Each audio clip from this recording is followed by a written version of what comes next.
Mary Chrysler. Hi besties, welcome or welcome back to another video, another book haul. Don't say it. Don't you dare say it. I had to do the last book haul of the year, okay? I just had to. If you've been here before, we're focusing on hauls quite heavily, just in general, because we have a buying problem, but that's not the point. The point is that I have new books to show you and talk about.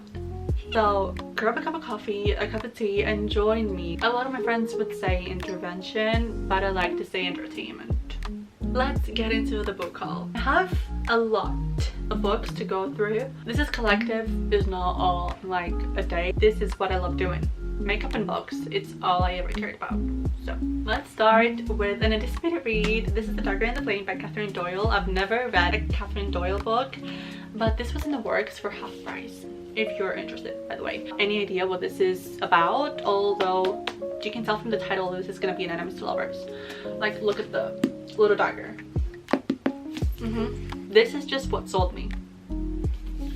It's a fantasy, fire enemies to lovers romantasy. Say less. And Lauren Roberts says sizzling, stunning, spectacular. If Lauren Roberts said so. The Plot Before Christmas by Kate Stewart. Kate Stewart is the author of the very famous Flock trilogy. I've not read the last book just because I feel like there's no, I don't know, not there's no point, but I feel like for me it ended in Exodus. Maybe I'll read it one day. But I saw Queen Larry talking about this in her Christmas recommendations, and this year was the year that I wanted to read a themed seasonal book, and I picked this one up just because it sounded the most interesting out of all, in my opinion. The only thing is that I did not pick this up yet. I'm currently reading The Most Wonderful Crime of the Year, and I'm really enjoying it. I don't know if this is gonna be next or if we have to carry on to the next year. We'll see the mood that I'm after when I finish the book that I'm reading right now. But it's like a second chance romance, and if you've been here before, you know this is not my thing. But something about Larry and her recommendations, and I feel like the age of the main characters is a little bit older, which I like. We're not going to be reading about a 17-year-old again, okay? This is one I'm actually so excited about. This is Anatomy, a Love Story by Dana Schwartz. The cover on its own is what sold it to me because it's her dress, but it's like a human heart. If this is not cool, I don't know what is. This is kind of like a dark, gothic romance, I like to say, in Edinburgh in 1817. So it's very old. It's the whole like dark gothic Edinburgh vibes that really sold me. The Naturals by Jennifer Lynn Barnes. This is when I'm in a romance, fantasy, fiction slump and I want something a little bit more to keep my attention going, to have my gears working a little bit, to solve a mystery. I've heard this is such a good series to go into. I'm currently reading A Good Girl's Guide to Murder, so ideally I want to finish that first and then go on to this one. Daisy Darker by Alice Feeney. I've been wanting to get into Alice Feeney for the longest time. It's just I'm scared. I'm really scared. I am a person that gets scared easily. I don't watch horror movies or thrillers or anything like that, and this is kind of like a thriller book, okay? And I don't know if I'm ready mentally to go into this. But I've been wanting to read Alice Feeney forever because I've heard nothing but good things about her. And one of my favorite YouTubers, Madison Kate, she recently read this in the vlog and loved it. And we have pretty much the exact same reading taste. So I was not gonna not take on my queen's recommendations. So I got it. The Modest Obsession by Daniel Laurie. I've read The Sweetest Oblivion, the first one, months ago, and I've never gotten around to the second one. People say this is the best one, okay? People say this is the best one, and it's very short. I really want to read it because Christian, they say he is top tier book boyfriend, and I'm really excited to get into this. I really like the first one. It's kind of like a dark romance mafia vibes, but not as dark as you would think it is. Like, it's still a bit like mafia and murders, death and stuff. Not as dark as something like Twisted, like Penelope Douglas Twisted. This is in such a random order because how we gone from dark romance to a classic, I don't know. This is Jane Eyre by Charlotte Bronte. I've been wanting to read this for such a long time. It's just I'm not going around to reading a classic book yet because I feel like it's gonna bore me. Okay, I cannot be in a dark romance mood out of all moods and pick up a classic. It just doesn't, you know, kind of like a fall vibes. But I saw this version in Waterstones Sorry, what? Look at the little details. She even has bats for eyelashes. That is so cool. It reminds me of like Tim Burton a little bit. And the edges of the page are like really old looking, but it's been done on purpose. I don't know if you can see that. Oh, so good.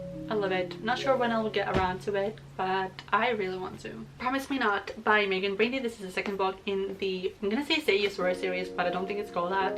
The first one is Say You Swear that I've read earlier on the year and loved it. This one came out recently. I just don't feel like I'm gonna like it as much as the first one, just because I like to assume. This is about the first book's girl brother and someone else that I cannot spoil. It's here. So next I have the Ruby Creek series by Elsa Silver. This is the first series that she's ever published, but it was getting republished, reprinted, whatever, and I got the first 3. I saw the 4th one as well, but I was like, be mindful and read the ones that you got so far. Elsa Silver is like an auto-buy author for me because I just love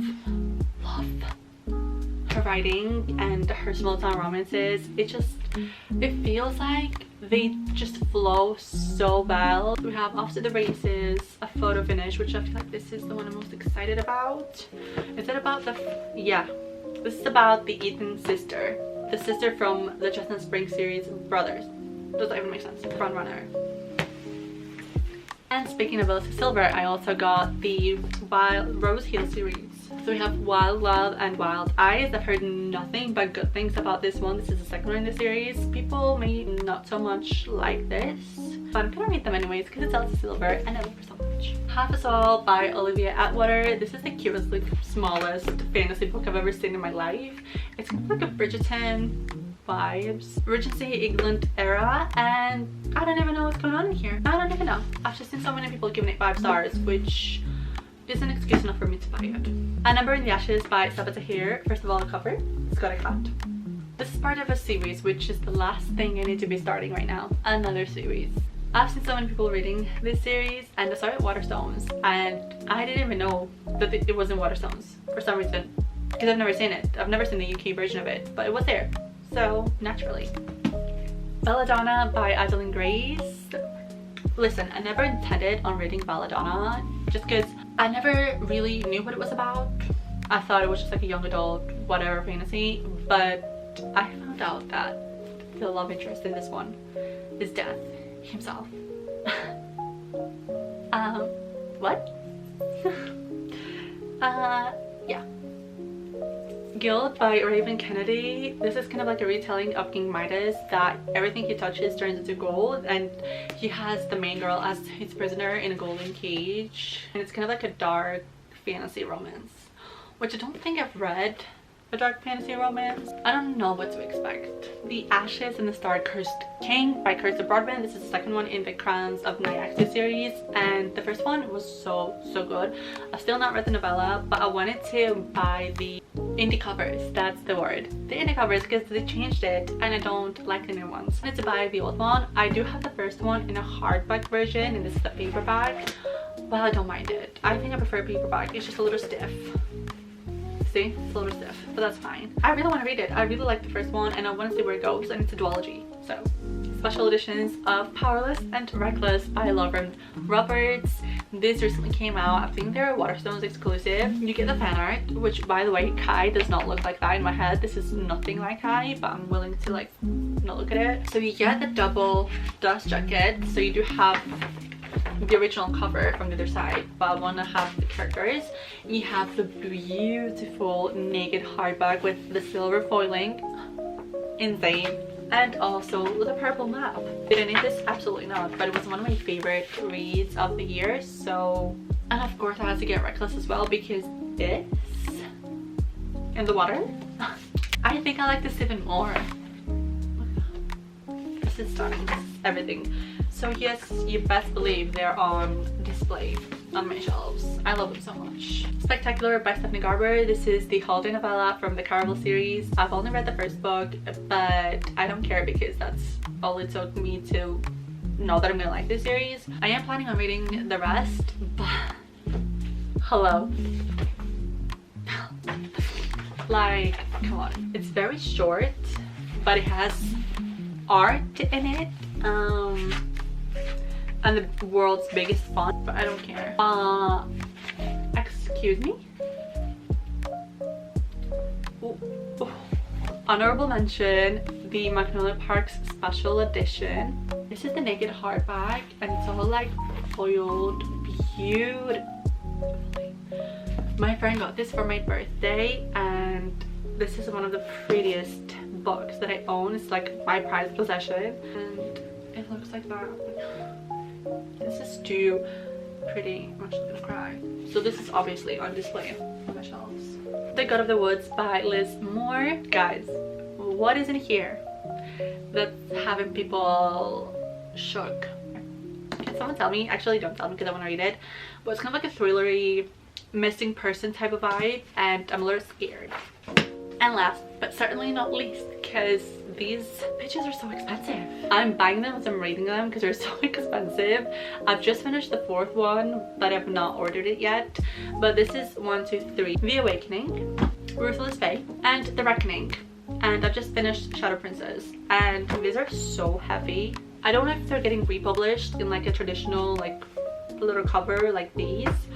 I feel like they're gonna lose their charm if they get republished, because these, what I'm telling you, are the heaviest books that I own, and probably the most expensive ones, like paperbacks. You know what, it's worth it, because this is kind of like a collection. These are gonna be on my shelf forever.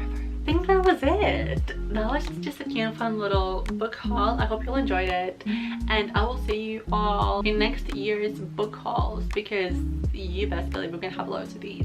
Thank you so much for watching.